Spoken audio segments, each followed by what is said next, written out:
और फिर बाद थोड़ी देर बाद लमगांव थाने के 3 और पुलिस वाले आए।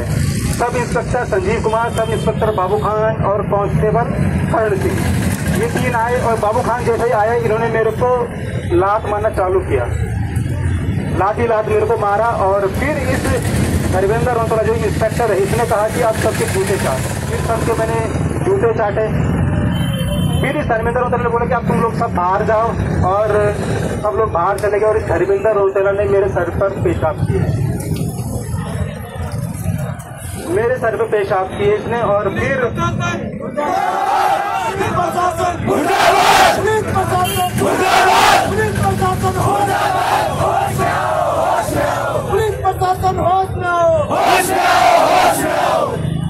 तो जब इसने पेशाब की फिर उसके बाद फिर सारे पुलिस वाले अंदर आए, जूते इसने चटवाई दिए थे सबके। फिर ये सारे के सारे मेरे को नंगा कर रखा था पहले से ही इन्होंने, मेरे को एक भी कपड़ा मेरे शरीर पे नहीं था, पूरा कच्चा वच्चा सब उतार रखा था इन्होंने, पूरा नंगा कर रखा था मेरे को। और पंखा इन्होंने खुला छोड़ दिया।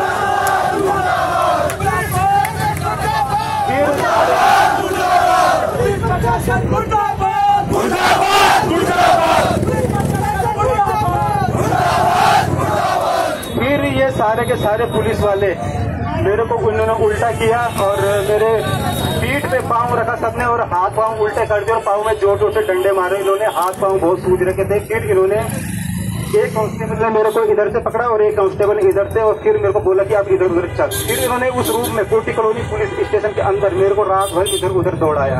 और जब मैं इधर उधर दौड़ के चिल्ला के थक गया, फिर मैंने इनको बोला कि मैंने कहा भाई जी प्यास लगी, थोड़ा सा पानी दे दो।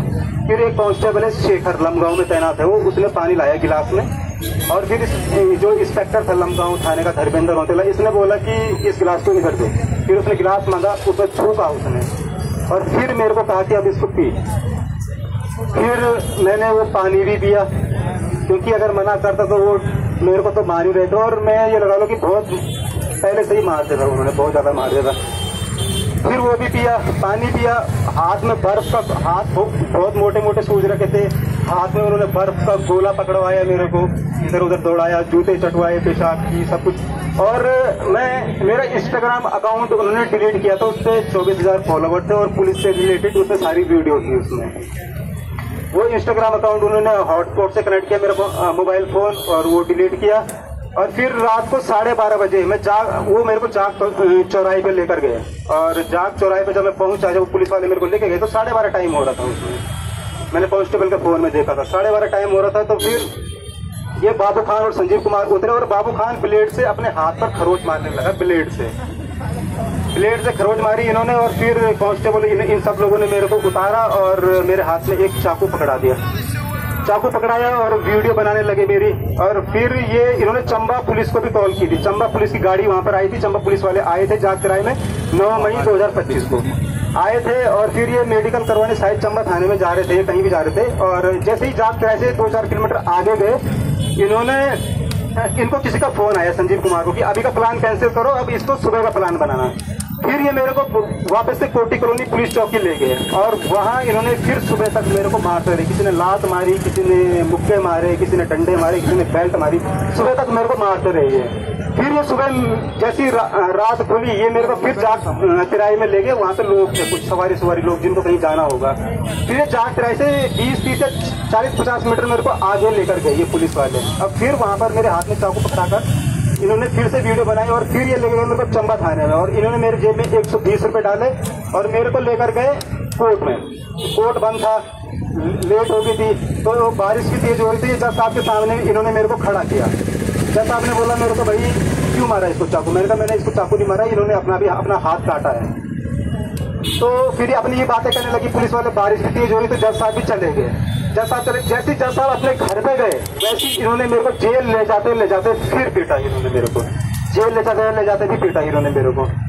और मैं इस केस के लिए सीबीआई जांच की मांग करता हूं, या अगर किसी को लग रहा है मैं झूठ बोल रहा हूं, या मेरी कहानी में कहीं पे भी किसी को लग रहा होगा कि मैं झूठ बोल रहा हूं, तो मैं ये कहना चाहता हूं कि पहले मेरा नार्को टेस्ट हो। अगर उस नार्को टेस्ट में ये निकलता है कि मैं झूठ बोल रहा हूँ, क्या ये निकलता कि मैं सच बोल रहा हूँ, तो फिर सीबीआई जांच हो।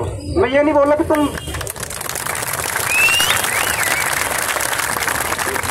और मैं एक बात और कहना चाहता हूँ, जब ये मेरे को फोर्टी कॉलोनी पुलिस स्टेशन में पीट रहे थे तो इन्होंने एक कॉल किया था चौकी इंचार्ज राजेंद्र कुमार को। ये 2020 में हिंडोला खाल में थाना अध्यक्ष थे SHO। ये क्या कर रहे थे कि शराब माफिया जो होते हैं उनसे रिश्वत ले रहे थे, किसी 10,000, किसी से 15,000, किसी से 20,000। तो 2020 में मैंने क्या किया, मेरे फोन में किसी ने व्हाट्सएप पे रिकॉर्डिंग भेज थी इनकी रिश्वत की जो ये ले रहे थे, तो मैंने उस पर वीडियो बनाई थी एक। उसके बाद ये सस्पेंड हुए थे और वो वीडियो पहाड़ टीवी ने भी डाल रखी है अपने चैनल पे। अगर कोई देख सकते, कोई अगर किसी को लग रहा है झूठ बोला तो वो सर्च मार के देख सकता है। पहाड़ टीवी ने डाल रखी है ये। तो जब ये मेरे को पीट रहे थे तो उस जितेंद्र कुमार को ये कॉल करके मेरी आवाजें सुना रहे थे कि सुन अब इसकी आवाज, जिसने तेरे को सस्पेंड किया, मेरे को डंडे मारे थे पाँव में और उसको मेरी चिल्लाने की आवाज सुना रहे थे ये। और एक चौकी इंचार्ज और है उधम सिंह नगर की, 1-1.5 साल पुरानी बात है, किसी ने मुख्यमंत्री पर मीम बनाया था। आयुष रावत नाम का लड़का है, उधम सिंह नगर का, उसने मीम से बनाया था मुख्यमंत्री पुष्कर सिंह धामी पर। और उसके बाद पुलिस वाले उसको उठाकर लेके, उस पर राजद्रोह का मुकदमा भी लगा हुआ है। तो उसको उठा के लेके तो कहीं से उसका और मेरा संपर्क हुआ, तो मैंने उसको पूछा भाई किस किस पुलिस वालों ने तेरे को मारा है, तो उसने नाम बताया चौकी इंचार्ज नीमा बोरा था, एक SSP था, सबके नाम बताए जिसने उसको पीटा था।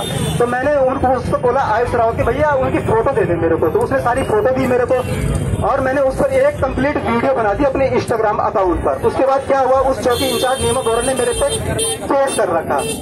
हालांकि वो केस अभी तक कोर्ट में नहीं गया और वो केस कर रखा उसने। तो जब ये मेरे को पीट रहे थे तो इन्होंने उधम सिंह नगर फोन किया उसको, चौकी इंचार्ज नीमा बोरा को, और मेरे पाँव में डंडे मार रहे थे और उसको मेरी आवाज सुना रहे थे कि सुन इसकी आवाज। अब ये कर रहे थे ये, मतलब जिन पुलिस वालों की मैंने पोल खोली उन पुलिस वालों को ये कॉल करके मेरे चिल्लाने की आवाज सुना रहे थे। और जैसे ये प्रकरण हुआ, आप सभी लोग देख रहे होंगे, 4 पीड़ित और आ गए। एक रीना गोयल सबसे पहले आई, जिसको उसको भी पीटा, रीना गोयल को भी पीटा, उनके बच्चों को भी पीटा। फिर एक औरत और आई, प्रतिभा राय, उसके लड़के के सर पे भी इन्होंने पेशा